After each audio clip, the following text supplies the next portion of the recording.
정신 없으시죠 요즘? 생각보다 정신 있습니다. 그래요?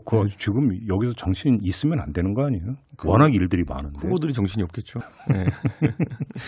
오늘 MBC에서 송영길 민주당 대표하고 맞토론하십니까? 네, 오늘 저녁에 그 100분 토론, 지난번에 무산되었던 토론 다시 재개하기로 됐습니다. 지난번에 무산된 데 따른 그러니까 제시도 이렇게 이해를 하면 되는 거죠. 그렇죠. 그리고 저는 MBC와 그 시청자분, 청취자분께 죄송하고요. 민주당한테는 안 미안해요. 토론 얘기를 좀 한 번 더 여쭤보도록 하고 어제 1차 경선 컷오프가 있었잖아요. 예. 모든 언론이 윤석열, 홍준표 두 후보가 박빙승부였다고 보도하던데 맞습니까? 그 언론들이 알 수가 없습니다. 실제로 저희가 한 4명 정도만 알고 모르는 걸로. 그리고 저도 그 아는 4명에 포함 안 됩니다. 대표한테도 보고가 안 돼요? 보고하지 말라 그랬어요, 일부러. 안 들어. 찌레스는 엄청나게 돌았다고 그러던데. 왜냐하면 유출이 되면은 또 이제 특정 캠프나 이런 데서 또 뭐 이준석이 유출시켰다 이럴까봐 아예 보고 자체도 안 받는 걸로. 진짜로 안 받았어요, 그래서? 네, 진짜 안 받았어요. 그러면 박빙이었는지 아닌지 딱 4사람밖에 모르는 거예요? 4 아니면 5 정도. 예. 4 아니면 5. 네. 뭐 선관위원장 이런 분들. 예. 그래요.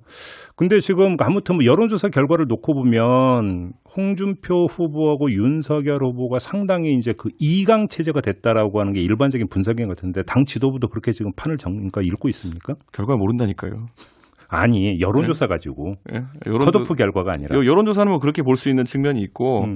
근데 그게 오히려 1강 뭐 2중 이렇게 표현되던 것과는 좀 다르게 이제 2강 체제로 가는 것 같아가지고 이것도 한 2주 사이에 있었던 변화입니다. 그래서 앞으로 이제 뭐 한 달 반이 넘게 남은 그 경선에서 충분히 다른 변화가 있을 수 있다 이렇게 봅니다. 근데 당 입장에서 그 1강 체제하고 양강 체제를 비교한다면 당 입장에서는 어떻게 말씀 주시겠어요? 당 지지율이라든지 이런 데 영향을 미치는 요인을 갖고 이야기를 한다면. 저는 근데 2강 체제가 된다고 하면은 이제 사실 저희가 선거인단을 9월 31일까지 모집합니다. 9월 30일까지. 그렇기 때문에 거기에 대한 경쟁적 모집 같은 것이 이루어지는 모양새가 좀 보여야 되거든요. 그렇죠. 그런데 아직까지 후보로 인한 경쟁적 모집 같은 경우에는 크게 눈에 띄는 경우는 없습니다. 민주당 같은 경우에는 경선 선거인단 모으기 위해 가지고 조직이 움직이는 게 보였거든요. 그래서 이번에 저희 당내에서는 약간 그런 경쟁은 덜하다.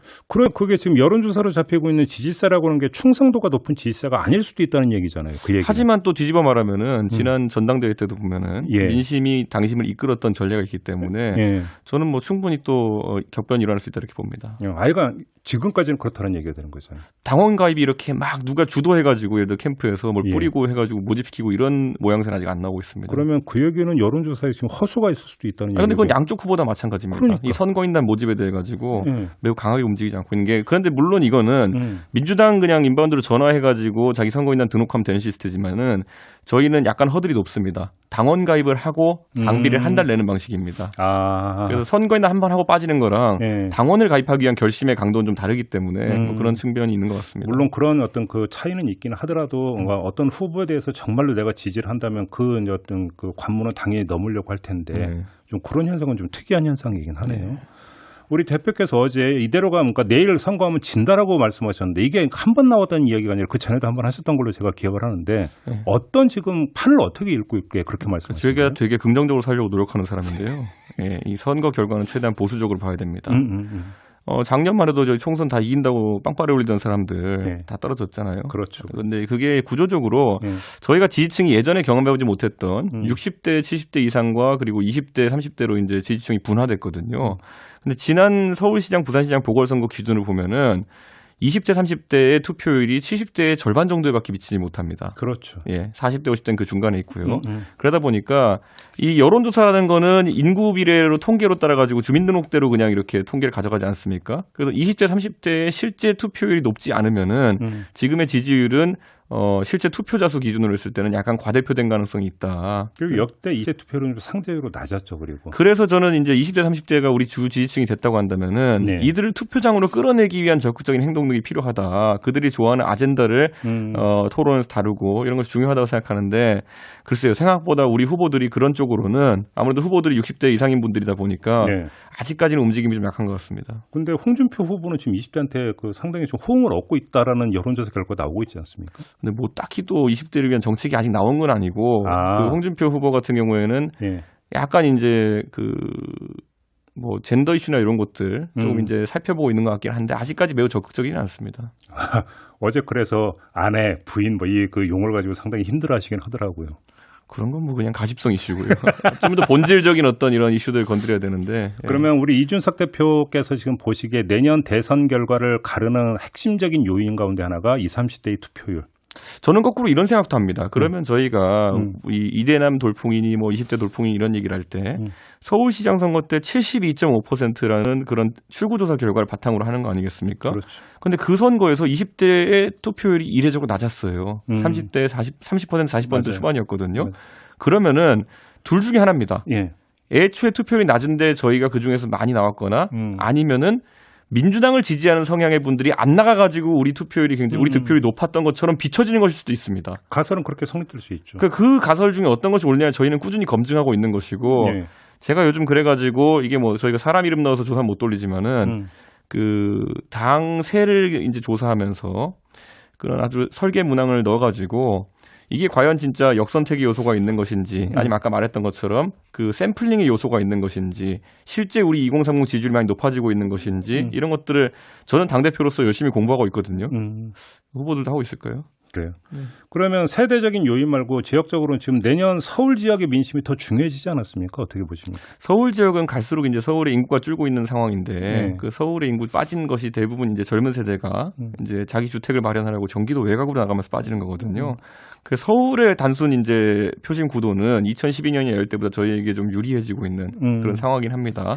그런데 경기도는 확실히 저희가 봤을 때는 조금씩 우리가 과거보다는 표가 안 나오는 상황이다. 국회의원 선거에서도 그게 드러났고요. 인천도 그렇습니까? 예, 좀 그런 측면이 있습니다. 근데 제가 서울을 여쭤봤던 이유가 뭐냐면 지금 이낙연 의원이 지금 이제 의원직을 사퇴가 됐기 때문에 네. 처리가 됐기 때문에 내년 어차피 대선 때 같이 이제 보궐선거 치러져야 되잖아요. 그 종로에서.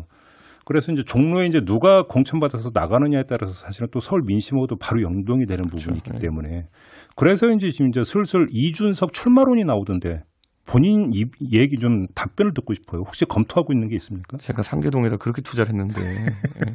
제가 종로에 가겠습니까? 일절 그럴 가능성 없는 겁니까? 아니 종로 나가고 싶어하는 사람 많아요. 예. 아 그래요? 예. 근데 이제 이럴 때마다 나오는 이야기가 선당 후사 아닙니까? 상계동에 아무리 투자를 하셨어도 내년 그러니까 종로 보궐선거가 갖는 전략적 가치가 크다 하면 나갈 수도 있는 거 아닙니까? 이제 희한한 사람들 나온다고 할 겁니다. 이제 보십시오. 이제 제가 약간 예고해드리는데, 네. 예, 아니 나오는 분들이 다 희한하다는 얘기는 아니고요. 좀 제가 몇 가지 이야기를 들었을 때.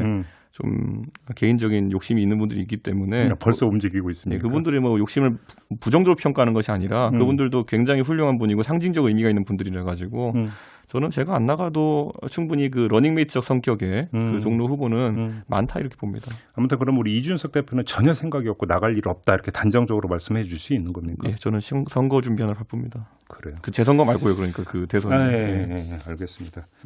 마지막으로 우리 대표님 개인 그 질문을 드리고 마무리할 텐데요. 강준만 교수가 인물과 사상에 우리 대표님 평하신 거 혹시 보셨습니까? 싸가지 없다 뭐 이런 거요? 제가 한 구절만 읽어드리면 자유분방함이 결국 이제 실패로 이어지는 성공의 저주를 일단 언급을 한 다음에 이렇게 썼어요. 당대표 이전의 이준석은 싸가지 면책 특권을 누렸지만 지금은 그걸 누리기 어렵기 때문에 더욱 싸가지를 갖춰야 한다. 이렇게 조언을 해줬는데 어떻게 받아들이십니까? 저는 강준 교수를 개인적으로 만난 일이 없습니다. 네. 그러면 그 말씀은 강준만 교수가 나에서 뭘 아신다고 이런 말 조언을 주시냐 이런 뜻입니까? 그러니까 그것도 아마 이제 2차 가공된 언론의 내용을 바탕으로 해서 평가를 하시는 것일 텐데 저는 뭐 강준만 교수가 우려하는 지점이 뭔지 잘 알고 그리고 지금까지 10년 동안 저는 그 조언 받으면서 제 길을 헤쳐나왔기 때문에 그러셨어요? 아니 저한테 싸가지 있다고 하는 사람 봤습니까? 네. 원래 사람이 듣고 싶은 얘기 하는 사람은 싸가지 있는 거고 듣기 싫어하는 얘기 들으면 싸가지 없다 그러는 거고 다 그런 거고. 알겠습니다. 그 정도는 버티면서 살아왔지 않았겠습니까? 오늘 TV 토론 잘하시기 바라고요. 네, 마무리하겠습니다.